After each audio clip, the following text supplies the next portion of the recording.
మీ business ఏదైనా మీ ఊర్లో promotion చేయాలంటే అది సుమన్ టీవీతోనే సాధ్యం. ఇప్పుడే సంప్రదించండి.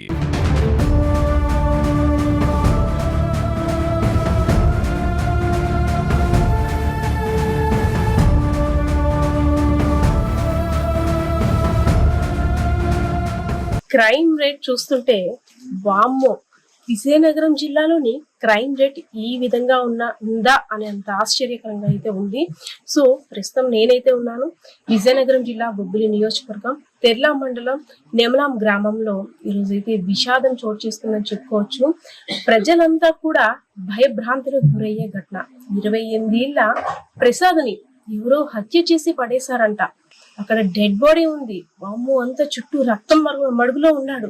అటు ప్రతి ఒక్కరు కూడా ఆశ్చర్యానికి గురై కూడా ఉన్న పరిస్థితి అయితే ఇక్కడ ఉంది. సో గ్రామస్తులంతా కూడా మా ఏరియాలో ఎప్పుడు ఇలాంటిది వినడం అయితే ఎప్పుడు మేము చేయలేదు, కానీ ఇప్పుడు ఇలాంటిది మార్నింగ్ ఈ విషయం వింటే మాత్రం ఒళ్ళు గొగురు కురుస్తుందంటూ కూడా ఆశ్చర్యానికి గురవుతున్న పరిస్థితి. సో గ్రామస్తులు ఉన్నారు, ఒకసారి మాట్లాడుతూ.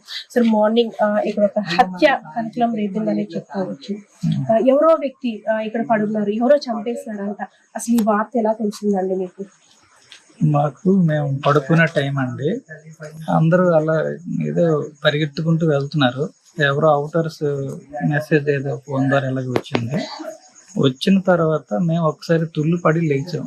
ఇటువంటి సంఘటన నా జీవిత చరిత్రలో మేము వినలేదు, చూడలేదు. ఏం జరుగుతుందంటే, మేము ఈ రోజు ఊరు కదిలి బయటికి వెళ్ళడానికి కూడా మాకు చాలా భయంగా ఉంది. నేను ఈ 3-4 విలేజ్లో వైద్యం చేస్తుంటాను. నేను ఎమర్జెన్సీ పర్పస్ మీద ఈ రోజు ఎవరు కబురు పెట్టినా సరే నేను రాలేను, దయచేసి మీరే వస్తే బెటర్ అనే స్థితిలో నేను ఉన్నాను. ఇటువంటిది ఇంతవరకు జరగలేదు. ఇది మరి ఎలా జరిగిందో, ఎందుకు జరిగిందో అని మాకు అర్థం కావట్లేదు, అంత పట్టట్లేదు. ప్రసాద్ సాఫ్ట్వేర్ ఉద్యోగి, అలానే పెద్ద శత్రువులు కూడా. ఆయన అయితే సాఫ్ట్వేర్ కానీ సాఫ్ట్ మ్యాన్ చాలా ఎవరిని అనే వ్యక్తి కాదు, ఎవరితో అనిపించుకునే వ్యక్తి కాదు. ఎంతవరకు మా దృష్టిలో పడలేదు. మేము 4-5 గ్రామాలు చూస్తున్నాం. ఆ అబ్బాయి ఎప్పుడో వస్తే అతను మళ్ళీ అతను రావటం వెళ్ళిపోవటమే. కానీ అతను ఎవరిని కామెంట్ చేయడం కానీ, ఇంకొకలాగా అతను ఏదైనా మాట్లాడడం కానీ, అసలు అతని వివహాసం అనేది తెలియదు. ఏమన్నాయా, ఏం తమ్ముడు, ఏమక్క, ఏం చెల్లి. సార్, హత్య చేసే అంత సంఘటన అయితే ఒకటి వయసులో ఉన్న కుర్రవాళ్ళు ఒక అప్పుల కారణం కావచ్చు, లేదు ఆస్తి తగాదా అయ్యి ఉండొచ్చు, లేదా ప్రతి ఒక్క దగ్గర అంటే ఇప్పుడు కామన్ గా చూసేది వివాహేతర సంబంధాలు. సో ఇవన్నీ కొనాలి, అంత హత్య చెయ్యాలంత కిరాతకంగా చెయ్యాలని ఆలోచన మెంటల్ ఫీల్ గా ఉన్నారు. కొంచెం సైకలాజికల్ గా ఎదుటి వాళ్ళ ఆలోచన అనేది తెలుస్తుంది. కానీ అంటే ఏదైనా తప్పు తప్పు అయితే ఏదైనా ఉండొచ్చు, కానీ ఇంతవంటి దుర్మార్గత్వమైనటువంటి చర్యలు మాత్రం ఇంతవరకు జరగలేదు. అది మేము కని విని ఇంతవరకు చూడలేదు. ఇదే ఫస్ట్ టైం.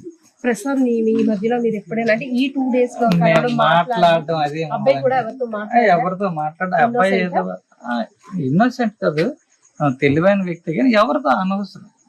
నా పని ఏదో నేను చేసుకుంటాను, వాళ్ళు మనల్ని డిస్టర్బ్ చేయాలి అనే తత్వంతో ఉన్న వ్యక్తే తప్పించి ఏదో మాట్లాడదాం అని 4 ఉన్నారు అని అంటే నాకు తెలిసినంత వరకు.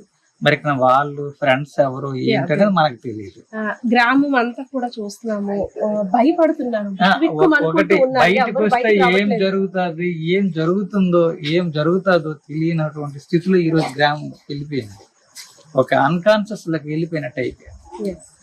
అందుచేత ఏంటంటే ఇది ఏంటి అనేది మాకు మిస్టరీగా ఉంది. అంటే మన ఏరియాలో క్రైమ్ రేట్ ఈ విధంగా ఉందంటే ఆశ్చర్యం బాగా. ఇది అసలు ఇది మాకు అంత పడట్లేదు. అసలు ఏ విధంగా దీన్ని మేము యాక్సెప్ట్ చేయాలనేది అర్థం కావట్లేదు.